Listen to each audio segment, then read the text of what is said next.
Mais de 30 milhões de brasileiros podem ter acesso ao auxílio emergencial este ano. O ministro da Economia, Paulo Guedes, afirmou que a prorrogação do benefício depende da aprovação do ajuste fiscal pelo Congresso. E esse assunto está na pauta da reunião que acontece agora de manhã entre o ministro Paulo Guedes e o presidente Jair Bolsonaro. Fabiano Andrade, lá em Brasília, está acompanhando e traz essas informações para a gente. Bom dia, Fabiano. Bom dia para você também, Ana Paula. Um excelente dia para todo mundo ligado no Bom Dia Brasil. Foi a primeira vez este ano que o governo dá sinais claros de que pretende retomar o auxílio emergencial. Como você bem disse, o ministro Paulo Guedes disse que isso depende, no entanto, da situação fiscal do país e do andamento das reformas que estão paradas no Congresso Nacional. E a questão da assistência às pessoas vulnerabilizadas, necessitadas, que já foram atendidas no ano de 2020, com toda a justiça, com o auxílio emergencial, obra do Congresso Nacional, em parceria com o governo federal, que alocou mais de 300 bilhões de reais para essa finalidade. Para vocês terem ideia, 8 vezes o orçamento do Bolsa Família. Então foi uma iniciativa muito importante para a economia e para a preservação dos interesses, das necessidades mínimas e básicas dessas pessoas.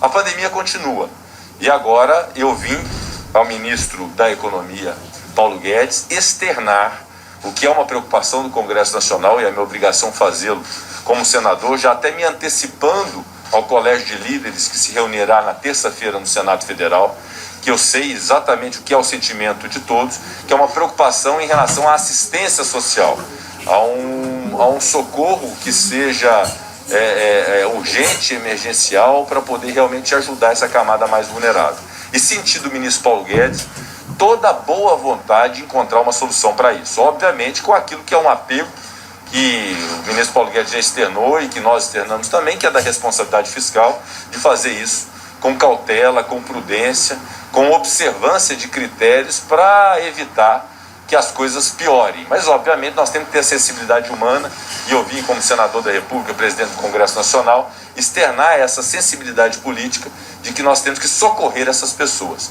Então, a partir de agora está entregue ao ministro Paulo Guedes, formalmente, essa preocupação do Congresso Nacional em relação a esse tema específico da assistência às pessoas, e o ministro Paulo Guedes, com a capacidade que tem juntamente sua equipe, vai buscar identificar caminhos para que se possa compatibilizar o interesse dessas pessoas vulnerabilizadas que precisam ser socorridas pelo Estado com a responsabilidade fiscal, que é uma premissa muito importante de nós observarmos no Brasil de hoje. Agora nós temos protocolo, então se o Congresso aciona o estado de emergência ou de calamidade pública, com toda a experiência que nós tivemos, nós temos condições de reagir rapidamente à crise.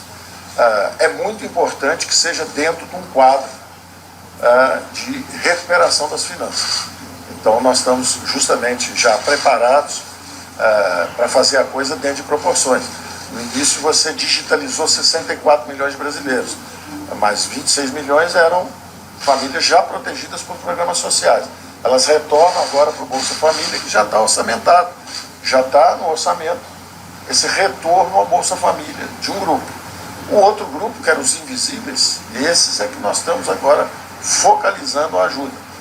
Então é possível, nós temos como orçamentar isso, desde que seja dentro de um novo marco fiscal, robusto o suficiente para enfrentar eventuais desequilíbrios. E o auxílio emergencial, se nós dispararmos as cláusulas necessárias dentro de um ambiente fiscal robusto, já mais focalizado, em vez de 64 milhões, pode ser a metade disso, porque a outra metade já retorna para os programas sociais já existentes. Isso nós vamos entender rapidamente, porque a situação do Brasil exige essa rapidez. Essa declaração foi feita logo depois de um encontro entre o ministro Paulo Guedes e o presidente do Senado, Rodrigo Pacheco, ontem à noite. Pacheco já havia afirmado que o Congresso pretendia encontrar uma forma de retomar o auxílio com foco nas pessoas em situação de pobreza. Segundo o ministro Paulo Guedes, a ideia seria pagar esse auxílio para metade dos beneficiados no ano passado. Isso porque o restante já estaria incluído em programas sociais do governo, como Bolsa Família, por exemplo. Segundo números da Caixa Econômica, pouco mais de 67 milhões de brasileiros receberam pagamento do auxílio emergencial no ano passado, num total de mais de 262 bilhões de reais. Daqui a pouquinho, às 9 horas, o ministro Paulo Guedes tem uma reunião com outros ministros e o presidente Jair Bolsonaro, e há uma expectativa que mais detalhes a respeito desse auxílio emergencial saiam depois desse encontro. Estamos fazendo o certo. Peço paciência ao povo que problemas temos. Não é apenas o combustível, onde muitos reclamam, também reclamam de preço de mantimentos, como por exemplo o arroz e óleo de soja. Mas estamos passando ainda por uma pandemia. Sempre disse, como foi dito aqui por outro ministro, que lá atrás eu dizia que tínhamos dois problemas pela frente: o vírus e o desemprego, e deveriam ser tratados com a mesma responsabilidade, mas de forma simultânea. Em parte, estamos pagando o preço da política do fique em casa pelo fique em casa. Não queremos criticar ninguém. Já disse que se alguns erraram, foi na intenção de ajudar. O nosso governo evitou, com projetos e com propostas, algumas vindo do parlamento, como o senador Jorginho de Santa Catarina, a questão do Pronamp. O auxílio emergencial, o próprio nome o diz, emergencial. A nossa capacidade de endividamento está no limite. Quem define essa questão é o nosso ministro da Economia, que carinhosamente eu chamo de Posto Ipiranga. Bem como, obviamente, ouvindo agora, em primeiro lugar, os presidentes da Câmara e do Senado, que não são aliados nossos, são aliados do Brasil. O nosso compromisso é de fazermos a nossa política econômica fluir como as propostas encaminhadas para o parlamento, onde alguns, por maldade, criticaram por serem 35 propostas, como dizendo que um governo que tem 35 prioridades não tem nenhuma.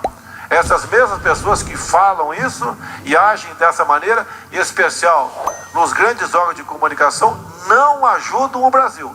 Se tem 35, porque o represamento era grande. E o parlamento, obviamente, como cada presidente é aquele que conduz a pauta dentro da Câmara e do Senado, eles podem ir escolhendo qual proposta coloca na frente. Todas elas são bem-vindas. Estamos atrasados nesse quesito. Não existe entre nós protagonismo para sermos o autor desta ou daquela proposta. Nós gostaríamos sim de ver as propostas votadas, algumas até sendo rejeitadas. Faz parte do jogo democrático. Agora, devemos sim destravar essas pautas. E esse é o compromisso, antes de conversar comigo, dos dois novos presidentes da Câmara e do Senado.